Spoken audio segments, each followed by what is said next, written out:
आज म इन्टरनेसनल स्टुडेन्टको बारेमा कुरा गर्न आएको, खास गरेर अस्ट्रेलिया। पक्कै पनि अस्ट्रेलिया आउने धेरैको सपना हुन सक्छ, ड्रिम कन्ट्रीमै पर्न सक्छ, तर आउनुभन्दा पहिले रियालिटी बुझ्नुपर्ने हुन्छ।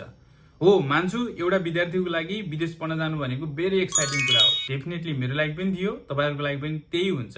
तर एक्साइटिङ कुरा हुँदै गर्दा हामीलाई के च्यालेन्जेस हुनसक्छ, हाम्रो इन्कम के होला, हाम्रो सेभिङ के होला, हाम्रो स्टडी के होला, त्यो छोडेर हाम्रो इमोसनल कुरा के होला, हाम्रो कोपिङ स्ट्राटेजी र हाम्रो कोपिङ क्यापेसिटीले हामीले भ्याउँछ कि भ्याउँदैन। त्यति मात्र होइन, हामीलाई फिजिकल हेल्थमा के कस्तो असर पर्ला, यी सबै कुराहरू आज कभर हुनेछन्। आज तपाईँको सपना भत्काउनलाई, तपाईँलाई डिमोटिभेट गर्नलाई यो भिडियो बनाइरहेको छैन। यहाँ धेरै राम्रो कुराहरू पनि छ। पक्कै पनि यो अपर्च्युनिटीको देश हो, खास गरेर अस्ट्रेलिया यो राम्रो देश हो। त्यो भएर साथीहरू, देश राम्रो अपर्च्युनिटीको देश हुँदै गर्दा पनि एज ए इन्टरनेसनल स्टुडेन्ट आफ्नो मदरल्यान्ड छोडेर अर्को ल्यान्डमा जाँदै गर्दा यो हाम्रो इन्स्टाग्रामको रिल जस्तो चाहिँ हुँदैन। सबैको आफ्नो आफ्नो प्र्याक्टिकल एक्सपिरियन्स हुनसक्छ। दुई किसिमको विद्यार्थी भइदिन्छ, एउटा फ्यामिली ब्याक सपोर्ट सहित आउँछ, अर्को चाहिँ फ्यामिलीको आशा बोकेर आउँछ। आशा बोकेर आउने र फ्यामिलीको ब्याक सपोर्ट सहित आउने विद्यार्थीमा धेरै फरक हुन्छ। विदेशको बसाइ, विदेशको पढाइ, विदेशको इन्कम, विदेशको खर्च, यो सबै कुरा हाम्रो पकेटभित्र छैन। कोही लोन लिएर आउँछ, कोही फ्यामिलीको सपना बोकेर आउँछ। अस्ट्रेलिया आइसकेपछि रियल च्यालेन्जेस सुरु हुन्छ तपाईँको एक्सपेन्सेसबाट। इन्कम त पछि हुन्छ, एक्सपेन्सेस पहिला सुरु हुन्छ। जुन दिन मदरल्यान्ड छोडिन्छ त्यो दिन नै तपाईँको रिस्पोन्सिबिलिटी अझ बढेर आउँछ। त्यो भएर साथीहरू, व्यक्तिगत रिस्पोन्सिबिलिटी ल्याएर आउँदै हुनुहुन्छ भने भेरी गुड, तर फ्यामिलीको समेत रिस्पोन्सिबिलिटी बोकेर आउँदै हुनुहुन्छ भने त्यस्तो नराम्रो पनि होइन, तर के हुन्छ भने अझै मोर च्यालेन्जिङ भएर आउँछ। फ्यामिली सपोर्ट एकदमै म्यान्डेटरी छ। अब कुरा गरौँ एक्सपेन्सेसबाट, किनभने इन्कम त पछि हुन्छ। अस्ट्रेलिया आइसकेपछि तपाईँको मेन च्यालेन्ज हुन्छ एक्सपेन्सेस, जस्तै कि room rent, electricity, internet, gas, travel expenses, college fee, grocery, so many things. यहाँ धेरै एक्सपेन्सेस छ, त्यही भएर लाइफ हार्डवर्क र सेक्रिफाइसको कम्बिनेसन हुन्छ। रुम रेन्टको कुरा गर्ने हो भने अस्ट्रेलियामा सिडनी जस्तो सिटीमा एकजना मान्छेले 180 देखि 200 सम्म 250 सम्म चाहिँ सेयरिङमा रुम सेयर गरिरहेको हुन्छ। ट्राभलको कुरा गर्दाखेरि सिडनी जस्तो सिटीमा $50 देखि $60 विकली खर्च हुन्छ। ग्रोसरीको कुरा गर्दाखेरि $70 देखि $100 विकली खर्च हुन्छ। मोबाइल इन्टरनेटको कुरा गर्ने हो भने $20 देखि $40-50 सम्म मन्थली खर्च हुन सक्छ, तर यो तपाईँको डाटा सेलेक्सनमा भर पर्छ। तपाईँले कति डाटा अथवा प्लानमा बस्नुहुन्छ त्यसमा भर पर्छ। त्यस्तै तपाईँसँग ग्यास, इलेक्ट्रिसिटी तपाईँको एक्स्ट्रा एक्सपेन्सेस हो, त्यो चाहिँ मन्थली अथवा 3 मन्थली त्यो कसरी लिएको छ प्लान त्यसमा भर पर्छ।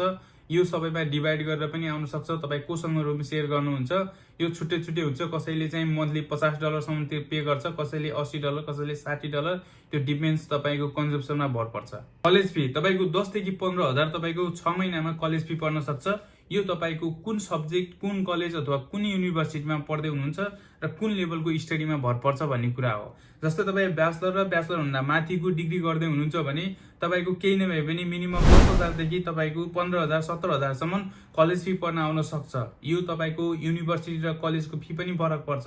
त्यही भएर साथीहरू, यदि तपाईँ चाहिँ भेट गर्दै हुनुहुन्छ, डिप्लोमा गर्दै हुनुहुन्छ भने त्योभन्दा मुनि पनि हुनसक्छ 10,000 भन्दा। त्यही भएर साथीहरू, तपाईँले पढ्ने सब्जेक्ट र तपाईँको युनिभर्सिटी हो कि कलेज हो यसमा डिटरमाइन गर्छ। यति बुझ्नुहोस्, यो सबै एक्सपेन्सेस तपाईँको एउटा इन्कममा भर पर्छ। अझ मैले तपाईँले बोकेर आएको ऋणको चोला, लगाएको आशाको खादा, यो सबै कुरा गरेकै छैन। तपाईँको व्यक्तिगत एक्सपेन्सेसको कुरा गरेकै छैन। त्यो भएर साथीहरू, मैले भन्न खोजेको सबै समस्याहरू एउटा इन्कममा बेस्ट भइरहेको हुन्छ, तर पनि असम्भव चाहिँ होइन। यदि मैले सकिरहेको छु भने, तपाईँको साथीहरूले सकिरहेको छ भने, तपाईँको सराउन्डिङले सकिरहेको छ भने तपाईँले नसक्ने भन्ने होइन। प्रत्येक दुःख पछाडि एउटा सुख हुन्छ। त्यो भएर साथीहरू, नआतिनु होला। यो देशमा स्किलको एकदमै डिमान्ड छ, तर स्किल भएर पनि तपाईँलाई काम पाउन गाह्रो भइदिन्छ। यो देशमा रिफरलको एकदमै काम गर्छ। तपाईँलाई कसैले रिफर गर्यो भने, मेरो साथी, मेरो आफन्त भन्यो भने आफ्नै काम गर्ने ठाउँमा तपाईँले जब पाउने चान्सेस एकदमै हाई हुन्छ। तपाईँसँग स्किल नहुँदा पनि रिफरलकै कारणले गर्दा काम सिक्ने ठाउँमा पाउन सक्नुहुन्छ। त्यति मात्र होइन साथीहरू, नेपालको डिप्लोमा, नेपालको ब्याचलर, नेपालको मास्टर डिग्रीको यहाँ भ्यालुलेस छ। यदि तपाईँ हार्डवर्किङ हुनुहुन्छ, कम्युनिकेसन राम्रो छ, अनेस्ट हुनुहुन्छ, स्किलफुल हुनुहुन्छ, पेसेन्ट हुनुहुन्छ भने तपाईँ जबलेस भएर बसिरहनु पर्दैन। तर एउटै जबमा पनि बर्डन भएर बसिरहनु पर्दैन। जबको पनि धेरै अप्सनहरू हुन्छ। त्यो भएर साथीहरू, अप्सन पनि छ, तर आफूसँग पनि कम्युनिकेसन स्किल सँगसँगै हार्डवर्किङ एटिट्युड पनि हुनुपर्ने हुन्छ। जब भन्ने बित्तिकै घुम्ने कुर्सीको सपना कसैले पनि नदेख्नु। यहाँ कामको सुरुवात किचन ह्यान्ड, एउटा क्लिनर, एउटा वेट्रेस, एउटा कन्स्ट्रक्सन वर्कर, वेयरहाउस वर्कर भएर काम गर्नुपर्ने हुन्छ।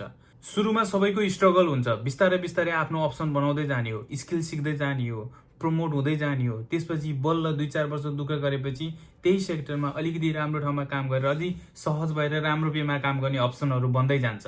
तर एउटा कुरा के नबिर्सिनु भने if you dig enough you will find treasure you seek. यो डिपेन्ड्स अन यु। तपाईँले जति गर्नुहुन्छ त्यति पाउनुहुन्छ। नबिर्सिनु, नआत्तिनु। बिस्तारै हिँड्ने मान्छे पनि पुग्छ ठाउँमा। सेल्फ केयर गर्न कहिले नबिर्सिनु। यदि मेन्टल हेल्थ फिजिकल हेल्थ बिग्रियो भने no income no expenses. You are in foreign land, एक मुठी जमिन छैन कोरिएन्डर उत्पादन गरेर खानको लागि। त्यो भएर यो सबै आफैमा डिपेन्ड गर्छ। सेल्फ केयर एकदमै इम्पोर्टेन्ट छ। Safety is most priority. This is not your land. तपाईँलाई थ्रेट भयो भने के गर्ने, एब्युज भयो भने के गर्ने, सेफ्टीको लागि इमर्जेन्सी नम्बरहरू के हुनसक्छ, यो ल्यान्डको रुल एन्ड रेगुलेसनले तपाईँलाई कसरी हेर्छ, यो सबै कुराहरू अपडेट भइराख्नुपर्ने हुन्छ। त्यो भएर साथीहरू लुक आफ्टर युअरसेल्फ।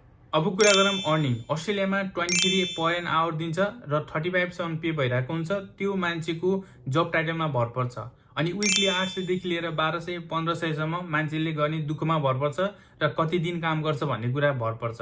अनि अर्को कुरा चाहिँ मान्छेको मन्थली इन्कम 3200 देखि लिएर 4000, 4500, 5000 सम्म। अझ बढी दुःख गर्नेले त्योभन्दा बढी पनि कमाउँछ। यो मान्छेको जब टाइटल, उसले गर्ने मेहनत, उसले दिने टाइममा भर पर्छ। एज अ इन्टरनेसनल स्टुडेन्ट यो ग्ल्यामरस भन्दा पनि ग्रोथको जर्नी हो। त्यो भएर keep learning, keep connecting with the people, keep respecting people and their culture and land. त्यति मात्र होइन साथीहरू। सबभन्दा ठुलो कुरा आफ्नो सपना कहिल्यै पनि नबिर्सिनु। त्यो भएर आफ्नो भारीको वेट घट्यो कि घटेन आफ्नो मेजरमेन्ट आफै गर्नुपर्ने हुन्छ। सो विदेश आउने सपना छ, आउनुहोस्। एकदमै एक्साइटिङ जर्नी हो। एकदमै धेरै कुराहरू सिक्न पनि पाइन्छ। डिमोटिभेट कहिले पनि नहुनु लाइफमा। धेरै कुराहरू फेस गर्नुपर्ने छ। डिगिङ गर्न कहिले पनि नबिर्सिनु। Welcome in Australia.